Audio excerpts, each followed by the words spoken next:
Salut à tous! L'une des grandes questions de la géologie est celle du temps. Quel est l'âge de la Terre et comment dater les événements qui s'y sont déroulés? Pour le savoir, nous allons voir ensemble le principe d'une méthode qui permet de dater des roches, des fossiles ou de situer dans le temps des phénomènes géologiques très anciens. La méthode de datation absolue. Pour évaluer une durée, rien ne vaut un bon chronomètre. Les scientifiques en ont trouvé un qui fonctionne avec des éléments radioactifs découverts à la fin du 19e siècle par Henri Becquerel et Marie Curie.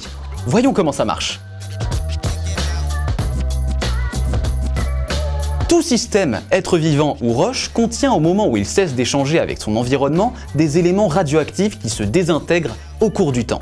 Pour un élément radioactif donné, cette désintégration se déroule selon une loi physique qui dépend du temps, la loi de désintégration radioactive. Cette loi se caractérise par une constante appelée demi-vie, T 1/2. C'est la durée qu'il faut pour que la moitié des noyaux radioactifs présents au départ se soient désintégrés. Au moment où la moitié des noyaux est désintégrée, il s'est écoulé une demi-vie. Connaissant la proportion de noyaux radioactifs désintégrés dans un échantillon, on détermine son âge. Facile, non? Prenons l'exemple du carbone 14. Un organisme vivant est constitué de carbone, y compris du carbone 14 radioactif. À sa mort, le carbone 14 n'est plus renouvelé et se désintègre. On sait que la demi-vie du carbone 14 vaut 5730 ans. En mesurant la quantité de carbone 14 encore présent à un temps T, on peut dater la mort de cet organisme.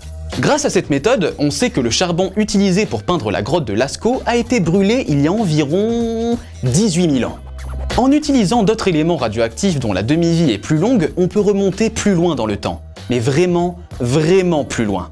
Ainsi, vers 1910, Arthur Holmes étudie une roche norvégienne de la période du Dévonien qu'il date de 370 millions d'années environ. De même, on sait que les roches les plus vieilles de notre planète se sont formées il y a plus de 4 milliards d'années. Notre bonne vieille Terre aurait donc environ 4,5 milliards d'années. Voilà, vous savez tout sur le principe de la datation absolue. Bonne révision à tous et on se retrouve bientôt dans une nouvelle vidéo.